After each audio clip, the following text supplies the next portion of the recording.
모든 외국어를 뇌 속에 넣어야 되는데 그러려면 가장 필수 오늘은 제가 그 24년도에 영어 공부를 시작하면 이렇게 시작할 거예요 라고 하는 이제 주제로 한번 이야기를 한번 해볼 텐데요.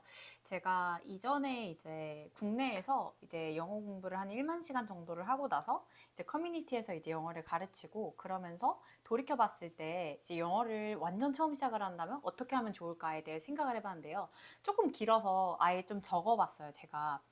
일단 저는 첫 번째는 나에 대한 현재 파악을 할 것 같아요. 그러니까 내가 지금 현재 위치가 어느 정도이고 내가 가고 싶은 목표 위치가 어디까지인지 그러면 이 거리가 있잖아요. 그럼 그 거리에 맞춰서 내가 전략들을 세워야 될 텐데 현재 나를 인지하는 게 가장 중요하다고 생각을 해요. 아마 이 유튜브 채널을 보시는 분들은 제 생각에 다 성인이실 것 같은데 그럼 내가 유아기가 아니다 보니까 유아기 할 수 있는 장점들은 일단 배제하고 내가 성인이다라고 하는 그런 기준으로 이제 가시면 되거든요. 성인이 외국어를 배울 때 가장 좋은 장점은 이해도 측면이 굉장히 높다는 측면이에요. 그래서 하나의 언어 자체를 일단 마스터가 된 상태고, 그러니까 모국어라고 하는 거죠. 그게 일단 형성이 된 상태에서 다른 제2 외국어를 배운다고 한다는 것은 어떤 언어를 일단 배울 수 있다라는 기본 능력이 있다라고 생각을 해요. 제 생각에.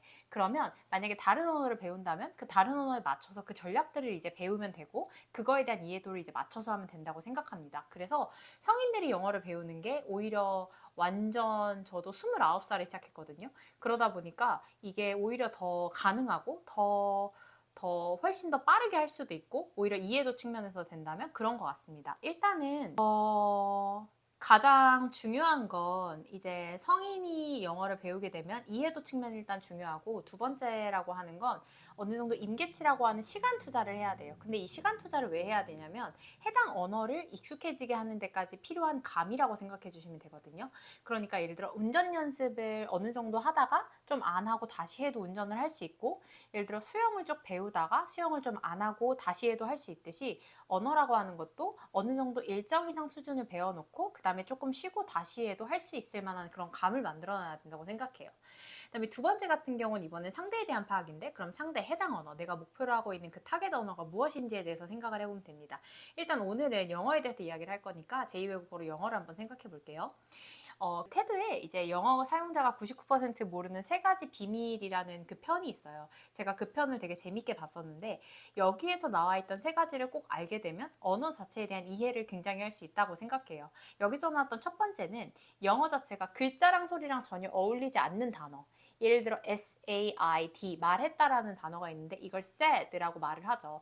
그러면 발음 기호를 기준으로 보면 SED예요. 그럼 사실 글자와 소리가 매칭이 되지 않는 언어이기 때문에 내가 예를 들어서 소리를 듣지 않고 그냥 리딩이라든지 아니면 이것만 봤을 때는 잘못 발음을 하거나 아니면 틀린 발음을 할 수가 있죠.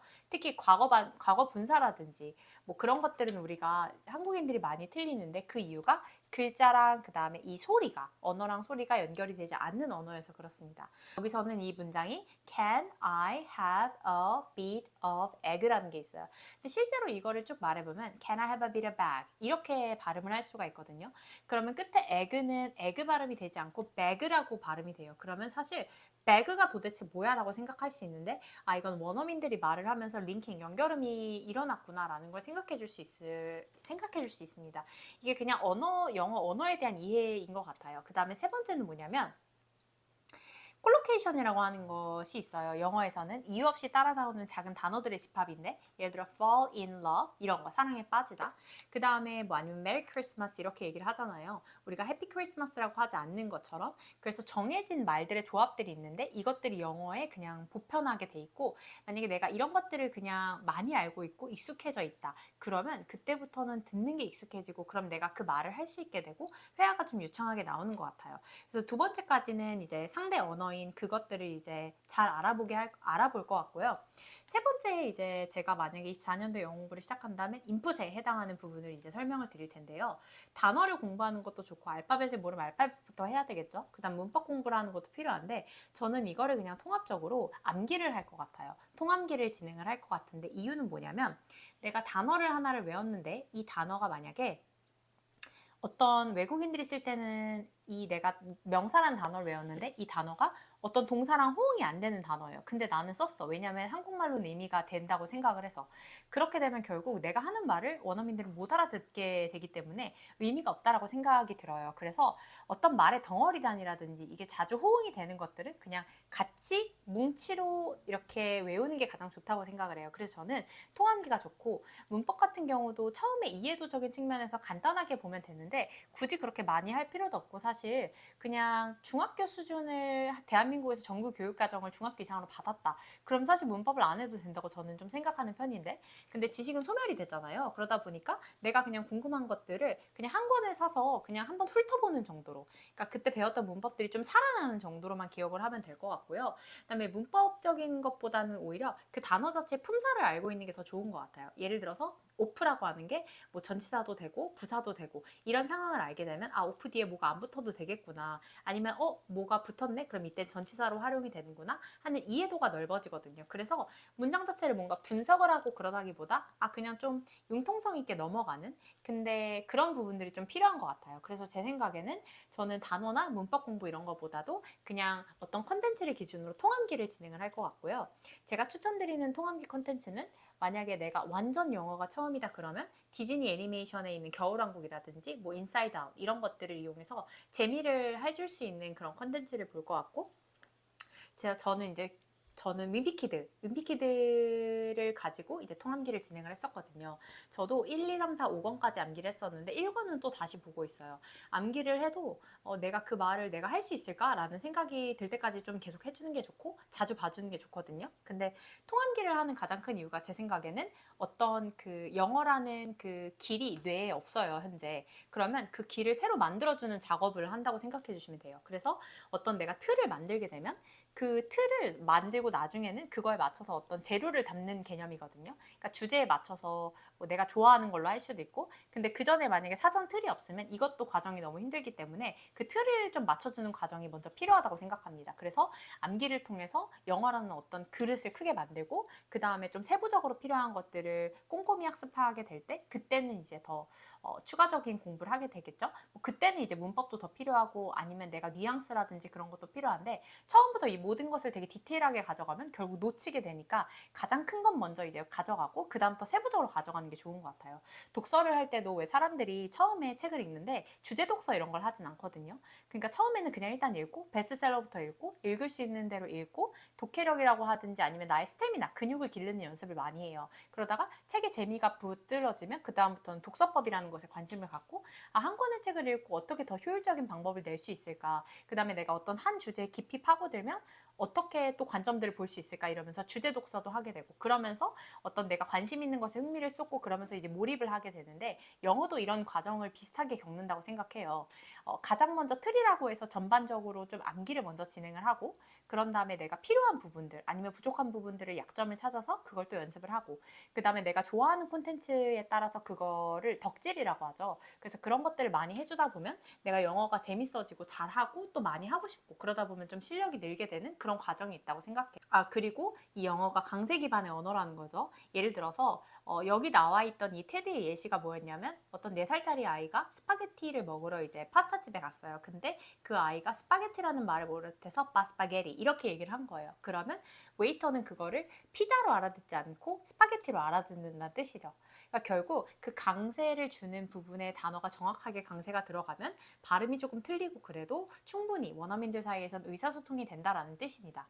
그다음에 두 번째는 원어민들을 위한 것인데 이게 링킹이라는 건데 예를 들어서 우리가 공부하고 배웠던 단어들과 그들이 말한 단어를 실제로 조합시킬 수가 없다는 뜻이에요. 여기 나와 있던 예문 같은 경우는 콘텐츠를 이제 고를 때 제가 이제 윈피키드랑 디즈니 애니메이션 이제 말씀을 드렸는데 그 콘텐츠를 고르는 저는 큰 두 가지 기준이 있는데 첫 번째는 진짜 무조건 재미예요. 그러니까 재미있어야 끝까지 본다라는 말이 맞는 것 같아요. 되게 좋은 것도 뭐 예를 들어 하버드 리뷰지나 아니면은 뭐 케임브리지 아니면 뭐 뉴스위크 좋은데 나한테 소화가 안 되는 것들이 있어요. 그러니까 이것도 되게 좋고 얘는 쉬운데 너무 정적이어서 이건 좀 나랑 안 맞는 게 있고 오래 보질 못하는 게 있어요. 그래서 차라리 차라리 조금 그렇더라도 재미있는 게 더 좋은 것 같고요. 두 번째는 뭐냐면 컨텐츠를 고를 때 저는 스토리가 있어야 되고 스크립트가 있어야 되고 음원이 있어야 돼요. 이 세 가지 기준이 가장 커요. 그래서 스토리는 왜 있냐면 결국 제2외국어를 배운다는 거는 새로운 외국어를 뇌 속에 넣어야 되는데 그러려면 가장 필수 불가결한 게 암기거든요. 근데 결국 이 암기를 왜 하냐라고 생각을 했을 때 장기 기억으로 보내기 위함이에요. 근데 장기 기억으로 보내려면 뇌가 기억을 해야 되는데 뇌는 어떤 걸 기억하냐면 뇌는 스토리가 있는 이야기들을 좋아해요. 그래서 어떤 스토리를 듣거나 그러면 이걸 되게 오래 기억하고 되게 잘 기억하고 또 잘 떠올려요. 결국 언어라고 하는 것은 내가 어떤 상황에서 하고 싶은 말을 떠올리는 것이 가장 중요한데 이렇게 스토리가 있으면 내가 상황을 떠올릴 수 있고 나의 표현으로 대체해서 사용할 수가 있거든요. 그래서 그런 과정들이 많아질수록 영어 자체가 좀 괜찮아진다라고 생각을 해요. 그다음에 스크립트가 필요한 건 내가 어쨌든 초보자 실력이기 때문에 어떤 단어가 나왔을 때 이 단어를 이해 못했으면 그 이해를 못한 이유를 정확히 알아야 돼요. 그러니까 왜 이해를 못했을까라는 거에 대해서 생각을 해봐야 되고 그러다 보면 다시 스크립트를 보면서 그 부분을 확인을 해야 돼요. 이게 단어 때문인지 아니면 뭐 문장 구조 때문인지. 제가 이전에 설명드렸던 어떤 영상이 있는데 그거를 이제 같이 한번 참조해서 제가 댓글에 달아 놓을게요. 같이 한번 봐주시면 되고 음원이 있으면 음원이 반드시 있어야 되는 이유는 결국 우리가 의사소통을 하기 위해서 영어라는 언어를 배우는 거잖아요. 근데 의사소통을 하려면 이게 소리 대 소리로 이제 전달이 된단 말이에요. 물론 메일도 있죠. 메일도 있어서 내가 회사에서 이렇게 보내긴 하는데 그건 되게 특수한 케이스고 뭐 수화도 있지만 그것도 되게 특수한 케이스잖아요. 대부분의 케이스를 생각해 봤을 때 우리는 소리랑 소리가 전달이 되는 그런 상황이 있고 그러다 보니까 상대방의 소리를 내가 알아들을 수 있고 내가 말한 소리를 상대방이 알아들을 수 있어야 의사소통이 된다라는 전제하에 이렇게 세 가지가 꼭 있으면 좋다라고 생각을 합니다. 그래서 세 번째까지는 이제 인풋 방법에 대해서 이야기를 말씀드렸고요. 네 번째는 이제 아웃풋 연습인데 아웃풋은 크게 두 가지로 나눌 수 있어요. 혼자서 하는 연습 방법이 있고 타인과 함께 하는 연습 방법이 있어요. 혼자서 하는 방법은 되게 많아요. 카카오톡으로 나한테 다시 카톡을 쓰거나 영어로 아니면은 뭐 블로그라든지 그런 데다 영어 일기를 쓰거나 하면 되고요. 그 다음에 세 번째는 제가 최근에 이제 올렸던 영상이 챗GPT로 이제 공부하는 건데 확실히 진짜 AI가 많이 좋아지면서 챗GPT랑 대화하는 게 진짜 거의 원어민하고 이제 대화하는 그런 느낌이 들거든요. 근데 물론 제가 원어민이랑 대화를 하면서 느낀 거는 확실히 좀 인간이랑 하는 건 좀 다르긴 한데 그래도 만약에 대체제가 없다 그러면 이것도 정말 좋은 하나의 방법이다라는 생각이 들었고요. 그 다음에 두 번째는 타인과 하는 방법인데 이거는 뭐 보통 알다시피 원어민 화상회화라든지 아니면 전화 영어 아니면 뭐 요새는 되게 많잖아요. 그래서 실제로 모임이나 이런 데 나가서 사람들하고 이야기하는 거 이런 것도 저는 되게 해당이 된다고 생각합니다. 그 다음에 이제 다섯 번째 같은 경우는 제가 구동사를 꼭 같이 공부를 시작을 할 것 같아요. 그러니까 어느 정도 한 권의 책일 통암기가 끝난 다음엔 구동사 암기를 할 것 같은데 이 구동사를 왜 암기를 해야 되냐라고 생각을 하면 영어 자체가 이제 많은 라틴어, 뭐 프랑스어 이렇게 영향을 받으면서 그렇게 변형이 되면서 이제 언어가 만들어졌는데 프랑스어 같은 경우 이제 좀 단어 자체가 되게 어려운 단어들이 옛날에 고급 영어로 많이 쓰였대요.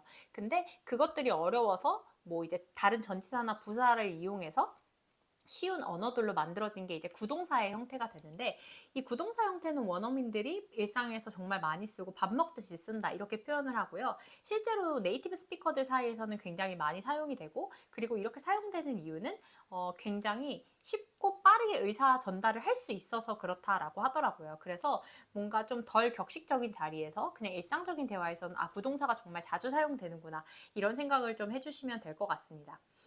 그래서 구동사 책이라든지 이런 걸 하나 사서 소리도 듣고 그냥 구동사들이 이렇게 있구나. 아, 이런 뜻이구나. 그러니까 뭔가 보지 않으면 몰랐을 그런 의미들이 많은데 그것들을 하면서 한번 좀 이렇게 자주 나오는 것들을 머리에 한번 각인시킨다라는 느낌이 있어요. 그래서 좀 그런 게 있고 여섯 번째는 저는 그 통번역대학원 이제 입시학원을 3년 정도 다니면서 어쨌든 환경 설정을 그렇게 학원을 다니면서 했거든요.